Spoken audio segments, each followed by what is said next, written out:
3, 2, 1. Welcome to the David the Dog Trainer podcast, episode 91. Here with Josh, also here with Paige. Hey. Paige is our lighting director. We got a new camera here, and naturally she had to come and help us out with some lights. We got this big-ass light here that Josh has had here for fucking ever that we haven't used yet. Yeah. It's giving me a nice glow, I think. Yeah, you're glowing. I'm recovering from being sick, so if my voice sounds like fucking ball sack, I'm sorry. What? I mean, what else is there to say? Like, I hear it in the headphones right now, and it does not sound like it usually sounds. So, Yeah. Oh my God. I got my liquid. Today's episode is sponsored by Liquid IV. Yeah, it's way better than Logan Paul's brand. It's better than Prime. Yeah, I really like this stuff. This is the yuzu pineapple flavor. It's caffeinated, which is awesome, and it also is the equivalent of 3 bottles of water in one. Wow. Go get you some Liquid IV. This stuff will help you after a long day out. Yeah. Go to a wedding, you're out late drinking, put a couple of these back the night before, and when you wake up in the morning, you're going to feel great. Is that kind of like a pina colada?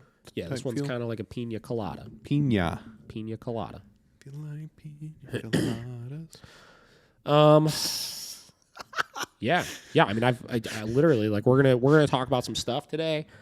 I mean, it's been 2 hours since everybody's been at the house, and we're just starting the podcast now, so that's cool. Yeah.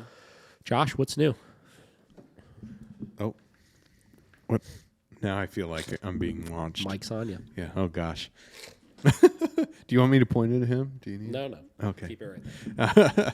Not a whole lot. I fly out to Vegas tomorrow, and that'll be fun. Yeah. Out there for a week. Otherwise, same old. Not much has changed in the 2 days since we saw each other.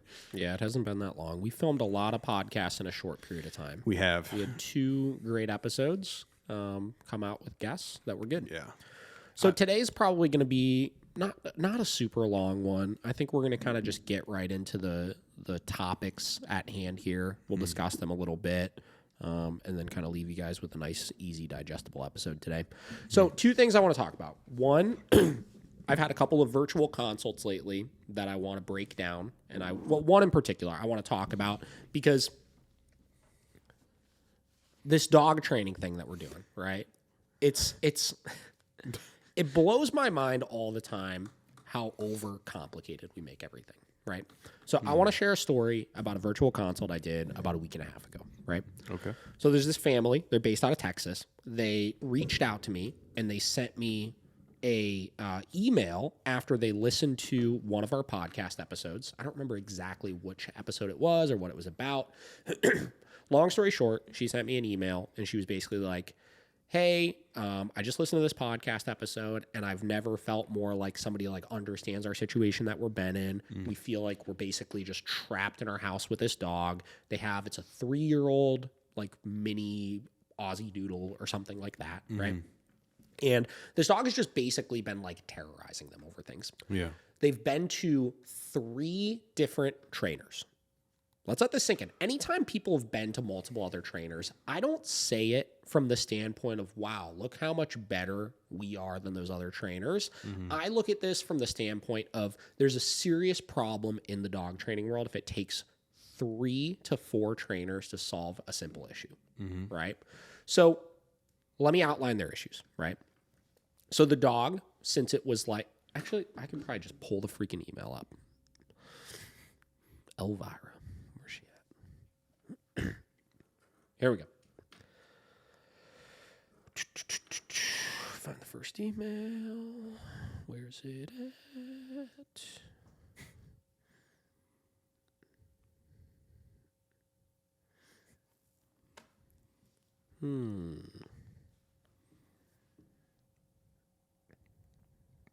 Well, to that point real quick, that's kind of what we were talking about with Tyler on the podcast a couple episodes ago, talking about, these trainers that kind of go out and do their own thing before they should be, and how really does negatively impact this. The thing about this isn't even like people are going out before they should be. Like, these are like experienced trainers. Really? They couldn't get to the bottom of this. Okay. Conveniently, this is technology for us, right? This message has not been downloaded from the server, so it won't let me read the email. But the title of the email is Furious and Sweet. A Bernedoodle guarding dog needs help. And the owners do too. Okay. So I'll summarize this for you guys. Okay. So mini Bernedoodle, right? Issues in the house, right? The dog was guarding resources. Now, not severely guarding, not like I'm trying to kill you guarding, right? But he would get miscellaneous objects all over the house, right? He would not let them take it from them, right? He would act out and get kind of snarky and stuff towards them if they would try to take it. They literally couldn't get him to release these objects for them, right? He would jump on the couch, and then if they tried to get him off of the couch, he would literally bite the couch and start thrashing around and shaking the couch like crazy, like just be an absolute psychopath. Jesus Christ, right? okay. If they were trying to eat dinner, right, he would literally jump on the freaking table to try to get their food off of it, right? Wow. Out on the walk, he would pick anything up off of the ground that he wasn't allowed to have, and same deal, they couldn't get him to drop things, right? They basically were resorted to having him tethered in a corner in the living room for virtually the entire day, right? He couldn't be free roaming in the house, right? They've taken him to multiple trainers, right? Everything from reward-based training to balance training. They did like prong collar training. They tried to do some e-collar training, not with a trainer, but on their own a little bit, right? And they couldn't get anywhere with this, right? They were getting all these mixed messages all over the place as far as how to handle, excuse me, oof. Jesus Christ. An IV. Liquid IV. Liquid IV coming out. That's that yuzu pineapple smell right there. Anyway. So one of the trainers, one of the balance trainers that came in, they came to the house and he would like set things up. He had the dog on a prong collar, right? He would set things up. The dog would pick it up and he would use the prong to try to get the dog to drop things by giving like really firm leash pops and stuff like that. Couldn't even get the dog to drop things. And he basically resorted to telling them the dog can't be, his solution was because he couldn't get the dog to drop things. He said that the dog, he was the one who gave them the opinion on the dog needed to be tethered in the corner, right? So whatever. So bad information given all around. They were basically just trapped in their house. Like they couldn't let the dog loose. They couldn't enjoy their dog. The dog was guarding things from them, et cetera, et cetera, et cetera, right? We did a virtual consult. I taught them how to properly fit the e-collar that they had because they bought one on their own, right? I taught them not how to teach the dog anything. I taught them how to deliver a meaningful correction to the dog with the e-collar, right? I taught them to throw out the window all of the jargon that you hear all over the internet about e-collar should always be used at low levels and should be in a communication fashion and all this stuff. I taught them that they needed to teach this dog some firm boundaries, right? We did like a 45-minute consult teaching them how to do that, right? I gave them strategic step-by-step things to do over the course of a week to address this problem, then this problem, then this problem, then this problem, right? And how to start giving the dog some freedom after they gave all of those boundaries to the dog. We did a 15-minute brush up or follow-up Zoom call with them the other day, and they literally told me that in 5 days, right, their life was literally changed with this dog. The dog was literally free roaming in the house, just hanging out. They're petting him and stuff, like in the virtual consult. They said he doesn't even try to jump on the couch anymore. He doesn't pick anything up off of the ground. They said the one time that he picked something up that he wasn't supposed to have, he immediately dropped it for them, right? They started implementing the e-collar on the walk and stopped him from picking things up. They said that literally the last week was the most enjoyable week they've ever had with this dog in the 3 years that they've had him. Let's go. Right? Like, that's awesome, right? So cool. The important thing here is that was so it was so easy. It was so freaking easy. Yeah. They spent thousands of dollars on training for this dog, and they couldn't get there. All this came down to is setting meaningful boundaries for the dog. Yeah. That's it. Need some yuzu after that. It was just funny because, that follow-up one, I didn't know how things were going to go. I was like, like maybe we'll do like 30 minutes or something like that, touch base, give them some new things to work on, see what went well, what didn't go well. And they got on and they're just like, things are literally great. They're like, there's like no problems. Yeah. They're like, everything is so awesome. Hell yeah. Like, and they were just happy, you know? And it's, I think sometimes, like, if we could just look at like solving these problems faster, Oh yeah, it's just going to help people out so much. for sure. So much. And I think it's so crazy that you can do that over a virtual consult, Yeah. I think that is proof in the pudding right there that you can do this for somebody in Texas. Literally, Yeah. And I think that is such a game changer for people, 100%. especially when you're doing it, you're Zoom calling them, right? But then they have to go do that work, you know? And I think it's almost kind of like a better one-on-one, I feel like, because it's like all on them. Yeah, 100%. It gets to like, these are the things you're doing wrong. These are the things that you can do to adjust things. And because I'm not hands-on working with the dog, it doesn't put any sort of responsibility in the dog's hand then at that point, right? It puts all the responsibility on the owner. Yeah. Like, you're going to do this or you're not going to do this. Yeah. And if you're not going to do it, we can't help you. But if you can do this and you can make those adjustments, you're going to see the fruits of those labors come out very quickly. I know. That's crazy. So yeah. that was sweet. I've had a couple other virtual consults. I did another one recently with a family. I don't remember where these people were from. I think they're from maybe like Oregon or something. I don't know. Whatever. Same deal. 2 dogs getting into fights with each other, right? Kind of out of nowhere. They had just moved into like a brother-in-law's house or something like that that has 2 more dogs. And just these dogs lived together for like 2.5 years. They were fine. Then suddenly, as soon as they move into this house, they start getting in fights with each other. So same deal. We were able to go in and we were able to kind of dissect, this is why they're fighting right now, right? This is what's, leading to all of these different problems, right? This is, the things that you guys can do to make sure, 1, we're not fighting an uphill battle and preventing these issues moving forward. And 2, the things the dogs are going to need from you in order to reintroduce them safely, obviously. And same deal, a lot of this boiled down to, because this move happened and they didn't have a whole lot of training established with the dogs, what was happening was, as they moved into this new setting and they were getting a little concerned by things and didn't know what was going on with the adjustment process, we didn't have the training established to be able to guide them through that and set boundaries for them in the house. So they wound up just taking out that stress on each other. You know what I mean? Yeah. So getting into those types of things, it wound up working out really well as well. So we got another follow-up with them here soon to see how things are going, but we've already started the reintroduction process. They have them together some of the time now, and we're just working on showing them while they're in this house, this is how we prevent further issues from happening. So that one was cool as well. Nice. So, have you done any out-of-country consults? No, not yet. Not yet? No, not. Obviously, we've had a decent amount of people from Canada. Yeah. Canada, I don't really count though. There's something about Canada that just feels like it's like not out of the country. Like we just had this girl in town, Eva, that came in from Toronto, and she spent like 5 days with us. And it's funny, like we were talking and stuff, and it's like crazy that she's from another country because it's like only a 5-hour drive from us. Oh yeah. Yeah. I feel like especially Toronto is just basically the United States. Yeah. Like everyone just comes over here, we go over there, it's fine. Yeah.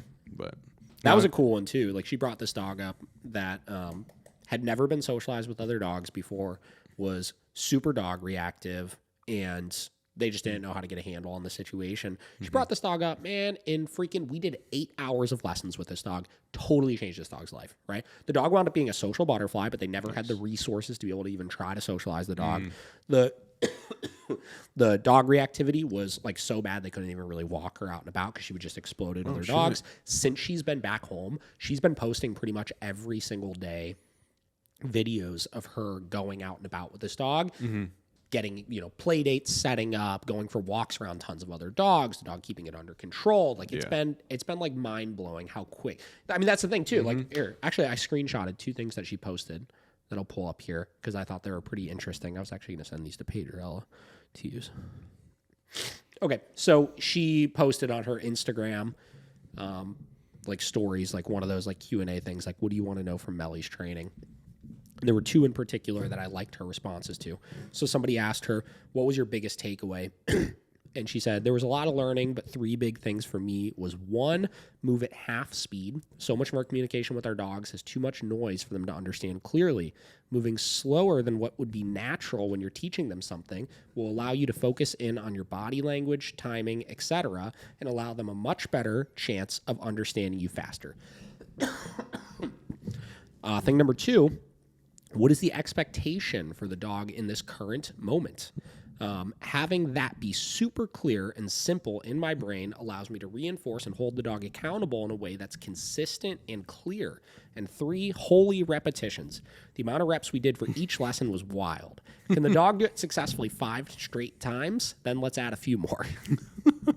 So those 3 things are massive, right? I teach people this a lot, right? So the move at half speed, we could call it move at half speed. I mean, sometimes we physically are just moving slower, right? I think a lot of times when we're doing things, we're going so quick, and it's not that speed is the problem, obviously.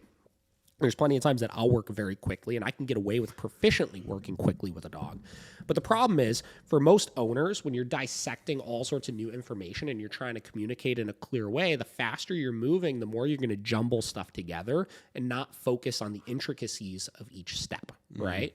Whether that's something as simple as when we're working duration on the leash and we're walking around the dog and then trying to make sure the dog is listening to our words and not seeing our emotions. If we're flying around them and then we say, like, okay, right? Like, they're seeing the motion more than they're listening to what we're saying, right? Whether it's when we're walking, if you're a fast walker and you're basically freaking power walking in place, right? You're not going to see the slight variations in your dog's walk in the directions that they're moving, where if you're walking at a nice slow pace, you can really see that attention staying on you, right? The second part, this is one of the most important things I find myself like coaching people on. What is the expectation for the dog in this current moment? If there is one thing that every owner struggles with their dog is they have no clue what they want them to do. You know what I mean? Like, they want the dog to behave, right? But they don't know what it is specifically that they want the dog to do in that moment, right? And if we could just take a step back and just define what that is and say, okay, cool, right? We're having issues with the walk, right? We're having issues with a sit stay. We're having issues with a bed command. We're having issues with guests coming over. What do you want the dog to do? Paint that picture. I want them to stay on the bed. More specifically, I want them just to have 4 paws on the bed. I don't care what they do on it, right? I don't care about the barking and stuff like that as long as they're staying there. If it's on the walk, I want them to stay with me. Or I just don't want them to move towards the dog or whatever, right? If you could paint a clear picture of this is the exact expectation in that moment, your ability to enforce that is going to come across so much more clearly to the dog, right? And the dog is going to understand more clearly what it is that you want from them because you're going to enforce it in a way that they're going to understand, right? As opposed to some people, it's like their expectation changes every minute. It's like sometimes on the walk, right? They just don't want the dog to move towards the other dog. And then it shifts to if the dog is getting aroused, well, I want the dog to sit now. And then it shifts to when the dog is sitting, well, they also can't look at the other dog. And it's just like it constantly changes. Yeah. And because the dog has no clue what the fuck you're asking of them in that moment, what happens is then they get frustrated because they're like, I don't know what you're asking me to do right now. And I'm aroused about this dog over here, and I'm getting pissed off, and now I'm just going to explode it even more intensely because everybody's being fucking crazy. Yeah. You know what I mean? Yeah. And it's like if you could just simplify it for yourself and for the dog, you're going to find faster results, right? This has been the key of so much of the success we've been able to have with owners, with dogs, is being able to break these things down. It was the same exact thing with that virtual consult. Right? We painted a clear expectation of this is what we don't want the dog to do right now, right? We made it so simple. And then we clarified this is exactly how we communicate to them what it is that we don't want them to do. Yeah. Right? As long as you can do that, you're going to find great results. And then the repetitions thing, man, this is so important. We just posted a video clip. Ella just posted a video clip here just a couple minutes ago from, I think it was working with this same dog, where she asked me, like, how many reps should we do? And I think a lot of people underestimate big time how many reps, right? It's like they'll be working, say, a sit stay, and they'll do like 5 sit stays, right? And like the first 4 will be sloppy as shit. Yeah. And then the 5th one, the dog will do kind of well. And then they'll be like, oh, look, he did it right. Let's move on to the next thing. And it's like, no, right? We want the dog not just to get it right one time. We want them to be proficient in getting it right consistently. And then past that, right? Some people will do 5 good repetitions, but they'll be like 5 half-assed good repetitions. Like the dog will do it, but like while you're working your duration, they're like thinking about getting up every second. Maybe they don't make the mistake, but they're kind of contemplating if they should keep doing the correct thing or not. We want to see them not just proficient, but we want to see them confident in their decision to be proficient. Yeah. Right? Meaning they're stable. They clearly understand the expectation, and there's no guessing going on in their head then at that point. So do way more repetitions than you fucking think. Oh, yeah. Way more. That's something I think one time when we had, actually I think this was like episode 3 or something, man. When we had, Emily was on the podcast, and something came up. I don't remember how the conversation even came up. But she said something like, yeah, one of the things that stood out to me when I first started at Miracle was how many repetitions we do of everything. Because I think, and it kind of blew my mind because it was like, is this not common knowledge in the dog world? Like all these other training companies and stuff like that. Like, and I've seen it firsthand. Like when I went to like other shadow programs and stuff with different people, like some people just don't focus on enough repetition. They work on too many different things and the dog never does any single one that great. Yeah. You know? Was it like a Bruce Lee quote or something like that, where he's like, fear not the man that does 5,000 different things 2 times. Fear the man that does one thing 5,000 times. Or something like that. You know what I mean? Something like that. I know what you're talking about. Some sort of fucking cheesy ass Bruce Lee quote like that, you know?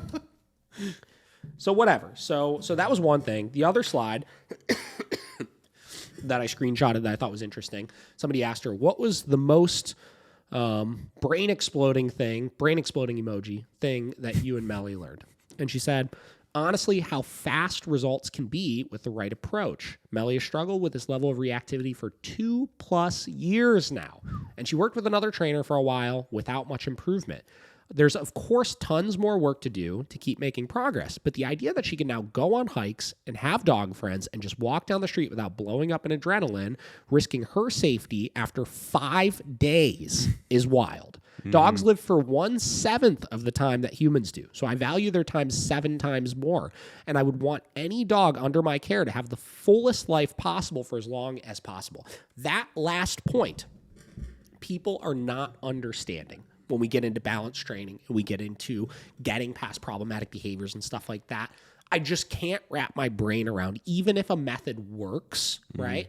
A method that takes 3 years, 4 years I can't wrap my brain around wasting that much time to live a fulfilled life with a dog when we could get those results so much fucking faster. It's true. And again, from both sides of the aisle, there's plenty of balance trainers out there that just like become okay with, whether it's because they're not training in a proficient manner, they're not implementing the right techniques, they're trying to sugarcoat things, whatever it may be, right? There's plenty of trainers that also will just kind of accept this like half-assed success, right? But like still struggling, you know what I mean? Yeah. When you really can get past this stuff faster. You really can. Yep. So I thought that was cool. You got anything to say to that? Nope, I enjoyed it. All right. I really do like that quote at the end, though. The 7th of our lives, so you should enjoy it 7 times more. You know, that's a great quote. 100%. I love that because you're right. Battling something with your dog for 2 to 3 years. I mean, okay, that was a quarter of their life. Dude, it's the same fucking thing with that Bernedoodle that I did the virtual console with. Yeah. These all go hand in hand, right? Struggle for 3 years. I couldn't imagine living 3 years with the dog and just being at my fucking wit's end with that dog for that long. I could not imagine it. No. I can't imagine the stress that comes with that. Oh, yeah. You know, like I got very lucky where, I told myself, because I never had dogs growing up or anything, when I got Vera, right? Before I even adopted her, I signed up for training classes. I was like, I'm not going to have the bad dog. You know what I mean? Like, it's not going to happen. I'm just not going to tolerate that, right?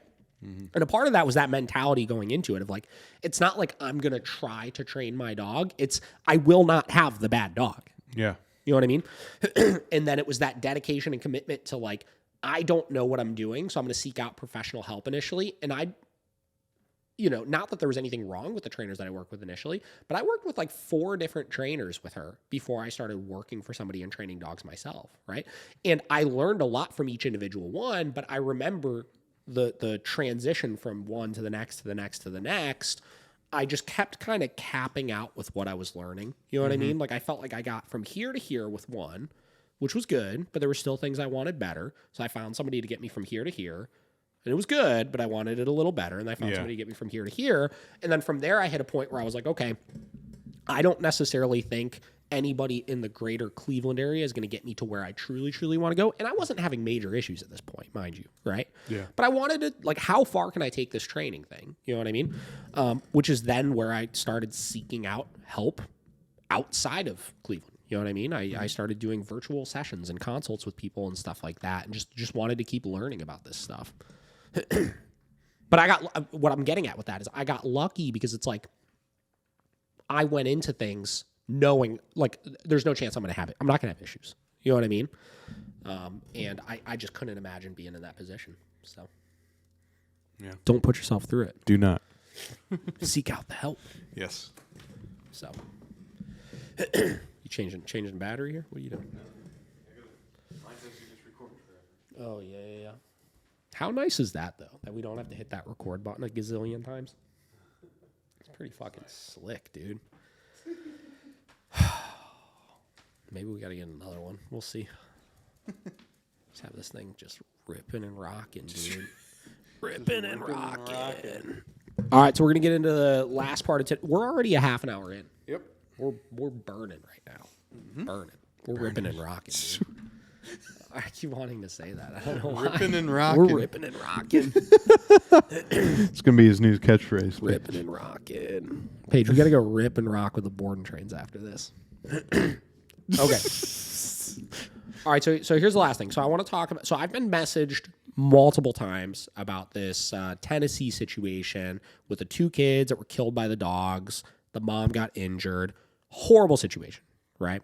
I got messaged by a lot of people on, hey, will you talk about this? Will you share some insight on this, that? And it's something where I've been thinking about over the last like handful of days, like how to approach this situation, right? Mm-hmm. Because the problem is up until really last night and this morning, I didn't know what details were out there. I just kind of seen the headlines posted, this, that. And when I really started digging into it, there's not really any details that are out there yet on the situation, right? And just like the way I function with this kind of stuff, I don't like giving my opinion on things that we don't know anything about. Yeah. And this is a prime situation of that, right? This is a prime situation of the reason why people are asking me to speak out on this is because of the fact that there are people that like to jump on stories like this where there's not a lot of information out there and then just put their own story on it. You know what I mean? And people are using this as ammunition to like be like, fuck pit bulls, or bringing up the conversation of like, hey, they should be banned again. They're dangerous dogs, this, that, right? There's people out there that are using this as like a, like defending against that, like, hey, like this is not a pit bull issue. This is all in how they're raised. And they're almost like putting blame on the owner of like, obviously this is a situation of bad ownership that caused this. And it's like, no matter what way you approach this conversation, you're kind of shitting on somebody without knowing the details. Yeah. You know what I mean? So I've really wanted to shy away from it, but I do think it's important that I give a couple of glimpses into just like first thoughts in my head when I see a situation like this, right? When did you hear about it, John? Did you hear about this recently? Yeah, it was like 2 or 3 days ago. Yeah. It was like the day after it happened. I think someone on like a Facebook group posted it, I think. As a non-dog trainer, when you read it, what were you thinking? Terrible, Yeah. A terrible fucking situation. I don't know. It's kind of hard to believe that something like that could happen because I think they had the dogs free, a long time and never had an issue, quote unquote. It never a terrible issue probably. Yeah. So it probably came as a super surprise to them, but I don't know. It's hard to really give a proper thought on it. Yeah. Yeah. But it's just such a terrible thing. 100%, right? So I think the biggest problem here is so much of this is an education issue, right? And so much of this is a societal issue, right? And so, and I want to, everything I say here, I'm going to kind of disconnect from this situation and put that to the side, because none of this I look at directly related to that, because again, we don't have any details as far as what happened. We don't know what triggered it. We don't know any sort of history about these dogs, any sort of history about what the relationship between the dogs and the owner is, any sort of, idea of how much training they've had or this or that. We have no fucking clue of any of it, right? Yeah. So I'm not going to talk on that specific situation, right? So what I do want to do is I want to just discuss here some key points I have put down as far as why I think we're finding ourselves in these situations with dogs. Okay. You ready? I'm ready. We paused and I had to take about 30 minutes to write all this stuff down. So my thoughts weren't together ready enough. Okay, so thing number one. I think as a whole, our society has started to develop extremely unhealthy relationships with dogs, right? Dogs have replaced children for a vast majority of people in between their 20s and 30s right now, and older than that right now. And because they've basically replaced children for them, we are treating them like human children, right? We can take our dogs so many more places than we used to. We're not aware of the fact that dogs are territorial creatures, and that has served all sorts of issues and just diluting this relationship we have with them and not really understanding what they need from us from a true fulfillment standpoint, because we're providing needs that we would be providing for children, thinking that they're the same with dogs, which they're just not, right? Dogs need to be mentally and physically challenged, particularly power breed dogs, and we are just not doing that right now, right? We're providing all of the things that they do not need. Thing number two, we're putting dogs before children or just people in general in a lot of cases, right? I see so much, whether it's with people that contact me for training, whether it's people that I see on the internet, people in the rescue community, I see so much of this, well, if you don't like my dog's behavior, you can leave or don't come over, like that type of mentality, you know what I mean? Yeah. Where it's like, we've accepted, because we love our dog, that if they're poorly behaved and being a nuisance to people, that's not a problem, right? And especially when you factor in most of those nuisance-based behaviors that you may be seeing, of the begging, the controlling, the climbing all over people, the jumping, the excessive demand barking at them, things like that, right? Those are like competitive, dominant things that dogs are doing to people. Right. And we've accepted it just as like, that's just my dog's personality and that's what they do. And it's cute and it's funny. And it doesn't bother me that my dog tries to control me all the time. So basically these people, these owners are just like constantly emboldening these dogs to be more and more and more and more pushy. And 9 out of 10 times it's not a problem until somebody pushes back on them and truly tries to get the dog to do something that they don't want to do. And then you see it all explode. We see this time and time again in one-on-one lessons where somebody will come in and they'll have a dog that they just think is kind of difficult, right? And the dog runs the roost at home, right? And they'll bring the dog in, and I'll try to get the dog to do something, whether it's just leash walking or moving away from the owner or something like that. And I won't give in to them when they tell me, no, I don't want to do that. And then we'll see like some sort of crazy aggressive outburst come out of them, right? And the owner is like, oh my God, I can't believe that just happened. What, I can't believe that just happened, right? They're so mind boggled that behavior came out of the dog. But the reason for it is because those owners have went 3 years, 4 years catering to absolutely everything that the dog would do, that the first time that the dog was presented with a situation where it's like, they're not going to win, all that pushback comes right out of them. Yeah. That's another big problem that I see in a lot of these cases. I think another thing, we don't understand that competition in houses exists, right? Especially with power breeds, right? And especially without proper leadership, right? This has been something that's been debated in the dog world forever, of like dominance isn't a thing and this and that. But I think that there's no denying that dogs see hierarchy, right? And if they don't see that somebody is in charge of situations all the time, they're 100% of the time going to put themselves in that situation. And the problem is the second you give dogs the 100% ability to make decisions on their own, sometimes they're going to make decisions that you don't want them to make, right? Yep. And in a lot of cases, dogs learn how to make these decisions with their mouth, right? They're animals, right? They have teeth, right? Another thing.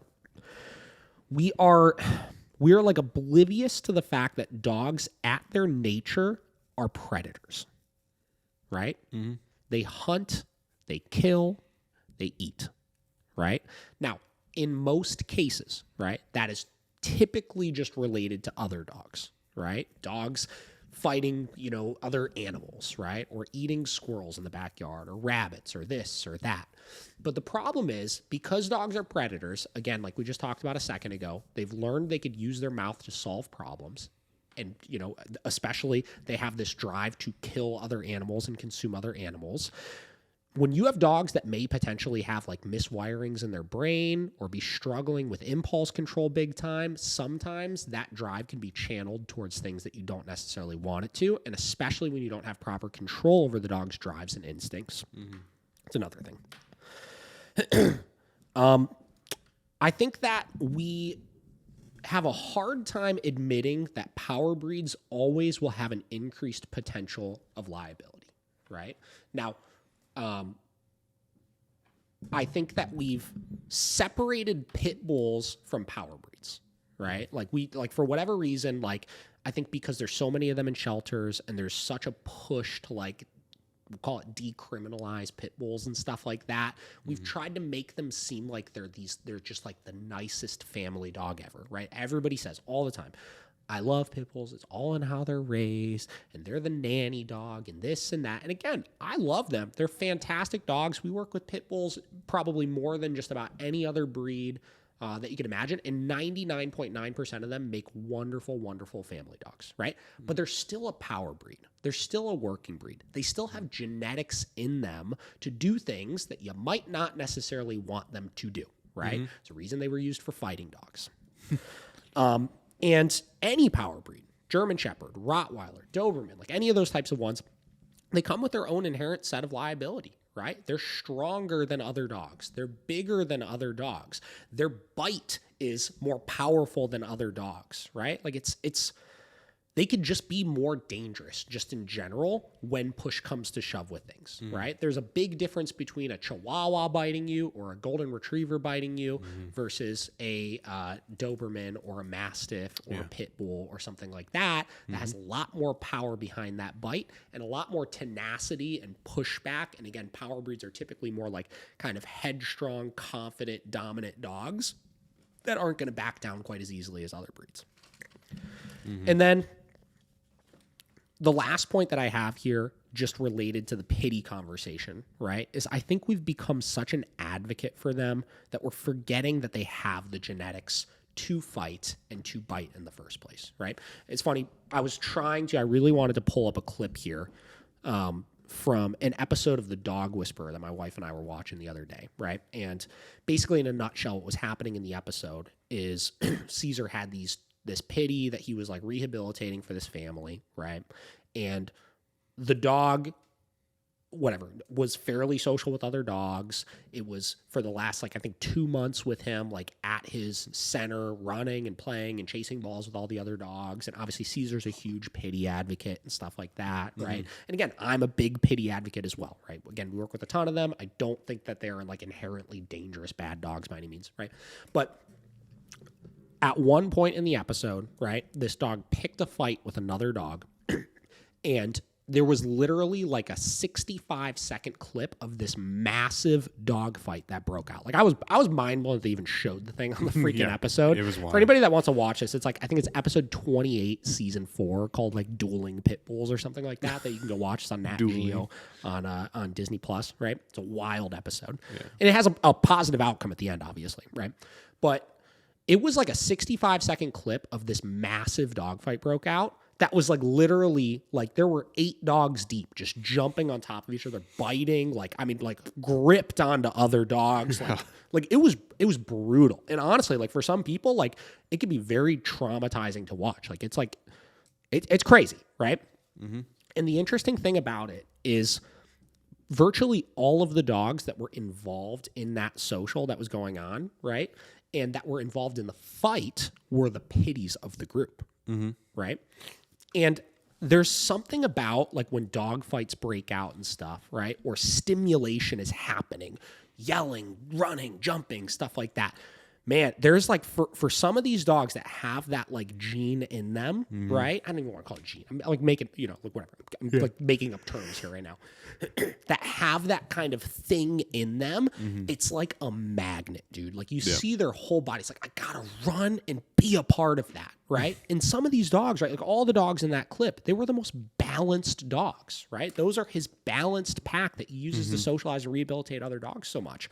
But when that much stimulation breaks out, they have this drive that just causes them to need to go be a part of this. And I've seen this with so many. One of the people that messaged me about like, hey, you should talk about this, right? You should kind of like stand up for, the dogs and stuff like that and all this.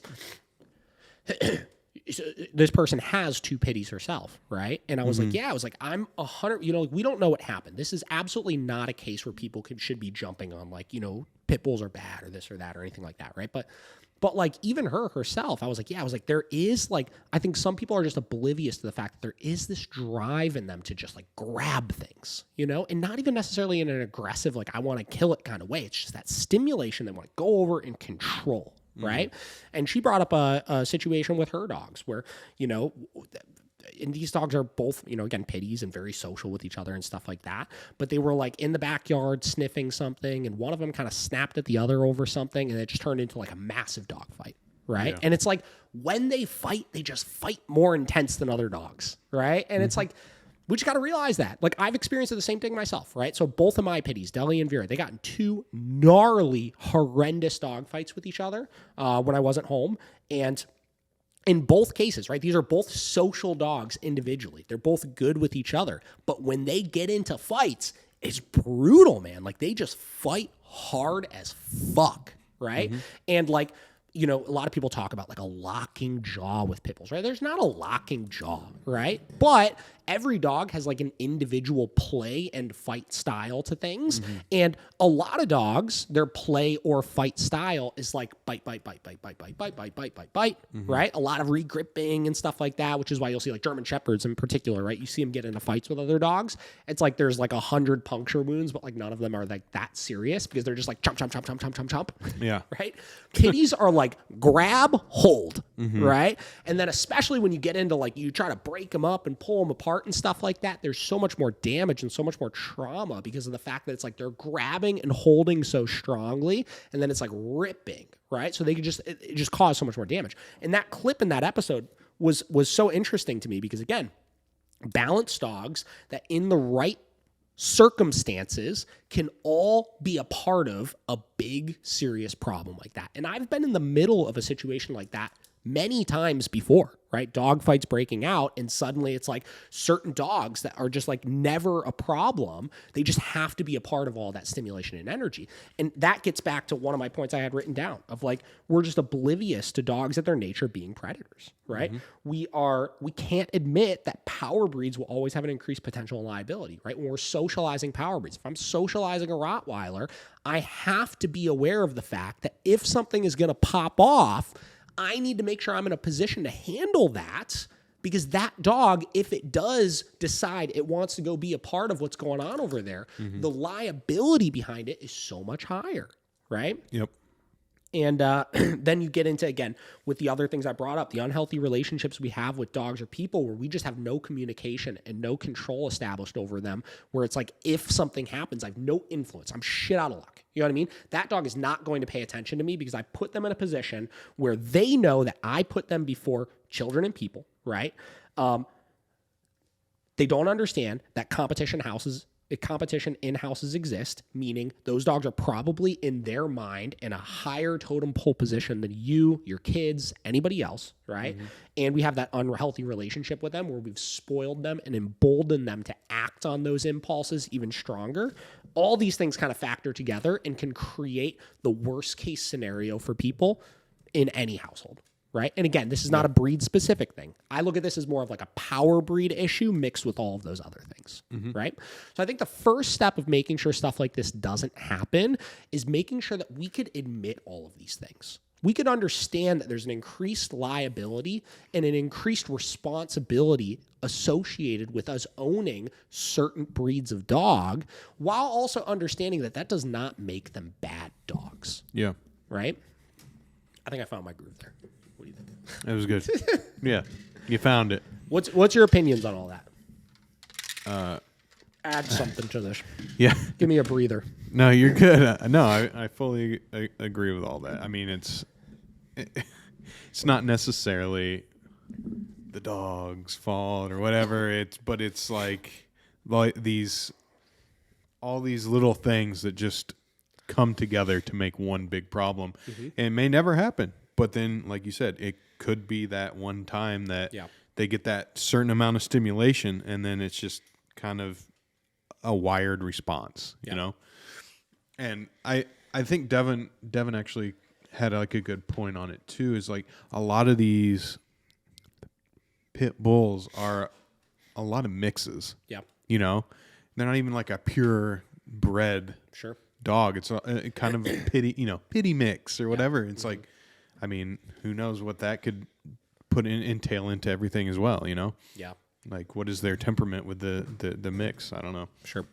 And then I guess my other thing, it was really funny that you said something about Chihuahuas, because when I was, skimming through the comments of everything, which are ridiculous on that post, but this one person was like, well, Chihuahuas are inherently more aggressive than pit bulls. Yeah. But and then somebody was literally just said, and I'm not disagreeing with that. Yeah, You know what I mean? Like I always say, like the top 10 most dangerous dogs I've ever worked with all weigh like under 20 pounds. Yeah. But we can't deny the fact that even if they're 10 times more dangerous than a larger breed dog, that 1% of the time with a larger breed dog can be much, much more fatal and serious. Well, that's what I was going to say. The one person that responded was like, that could be, but when's the last time like a Chihuahua had a fatality or whatever, you know? Yeah. So, I don't know, man. It's and to be clear, like remember the last situation with that dog walker that got like mauled by those dogs? Mm-hmm. Like I think if I'm not mistaken, that was like a German Shepherd and something else. Yeah, they're power breeds, both. So again, this is not a pity issue. No, you know what I mean. And when I say pity, I know people are going to jump on my case. Of like pit bull's not really a breed. It's like I understand that, right? Mm-hmm. But we could use the generalized term of like pity as like big, blocky headed. Yeah, like. Whether it's a Amstaff, right, Staffordshire Terrier, American Pit Bull Terrier, like any of the above, your Bulldog, stuff like that, power breed, right? Yeah. There is a distinct look of a power breed that we typically will refer to as a pit mix. Yeah. Right? Exactly. And that's kind of what I'm referring to with it. And again, like, I just think that people need to realize that with the right recipe of bad things, anything, like any of this stuff is possible. Mm-hmm. Like everybody should take a good hard look at their situation in their household, right? And they should look at the dogs that they have and they should really ask, am I letting so much stuff just slide right now because it doesn't bother me? Mm-hmm. And am I really that confident that under the right circumstances, something really bad couldn't happen? Yeah. Again, I've talked about this so many times on the podcast. Like, I see worst case scenario in the industry that I'm in all the time, right? And because I've seen worst case scenario and I've seen it happen more times than you can imagine, my brain immediately goes to, this could happen to anybody. Yeah. You know? Mm-hmm. And the more aware we become of that, and the more aware we become of all of these things that I discussed, the more we'll do our due diligence to prevent it from happening again. Yeah. And I think that's the last things that I have to say on that. Yeah. I think my thing is if people really set and like maybe analyze their dog's habits and how they act throughout the days a little more, you could probably see maybe a little more into, could this become something in the future, you know? Mm-hmm. And I think, we do dismiss a lot of those moments because it's like, oh, it was nothing big, but who knows? Yeah, 100%. So we're gonna wrap that up on that. Cool. I think we got our point across. We did. So hope you guys enjoyed the episode. We'll catch you guys here in the next one. See ya.